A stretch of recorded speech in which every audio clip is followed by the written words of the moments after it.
Welcome back today, Tuesday. We're looking at chapters 9, verse 18 through 10 of Genesis. And there's some interesting things that go on here.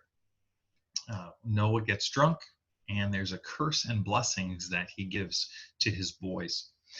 At the beginning of this, Noah gets off the ark and he plants a vineyard, which in a way is a type of garden. And again, there's to be nuances of this imagery where Noah is expanding that order of the chaos of creation, bringing it into kind of harmony with God, bringing about that flourishing to creation. That's just a better way to put it.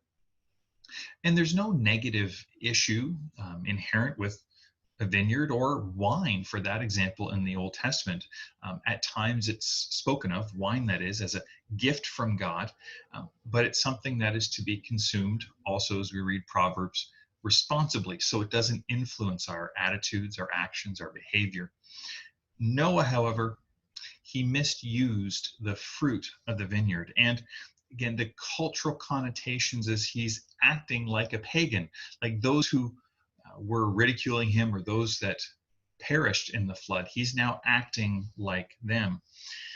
And then comes this strange, odd, awkward, and tragically, historically misused account of he's found in his drunken, naked state by his son Ham, who then goes and tells his two brothers, and they seek to respectfully cover their father, protecting his dignity. And there's some cultural, like ancient worldview, cultural values going on here. Basically, at the root, Ham, he acted disrespectfully towards his father. Basically, kind of, look what happened to dad, ha ha ha ha.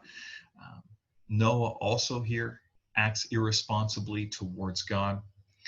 And then in the chapter 10 comes chapter 9, comes this curse upon Ham and his son Canaan. And there's a lot of confusion here historically.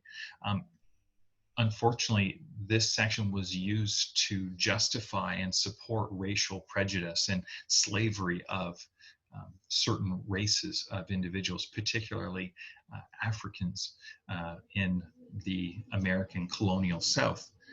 This is not the meaning here at all.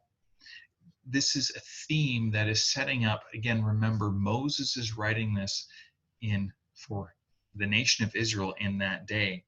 And it's setting up that there is conflict that is going to be taking place between the descendants of Shem, one of Noah's sons, and Ham, specifically Canaan, because there's going to be possession taken of the territory, Canaan. And we start seeing that begin in a way when we get to the story of Abraham. Chapter 10 then has a list of descendants and families who would have been the base of the nations and people groups in Moses' day. 70 nations, all selected, scholars suggest, based on their relevance and proximity to Israel. It is interesting to note, as I was doing reading, that there are 70 nations listed in Genesis 10, and at the end of Genesis, there are 70 people of Israel. And the suggestion here is that it's also setting up, again, this continuing theme of God's people called to be a blessing to the nations, which, when we'll see chapter 12, becomes very apparent of what God is looking to do in his people for the peoples, the nations of the world. Our thought for today, question: is there a good part of God's creation, like Noah, you are misusing? For Noah, it was alcohol. Perhaps for you, it's sexuality or another good part of creation, something God has made, but you're struggling to use it in a way that God has designed it to help you and others around you flourish. The biblical recipe is simple. Confess, agree to the truth, agree to seeing it from God's perspective, and repent, taking steps to change your behavior from misuse to proper use under the Spirit of Jesus. May the Lord bless you today. May the Lord keep you. May the Lord make his face to shine upon you. And today, would you know his peace? God bless.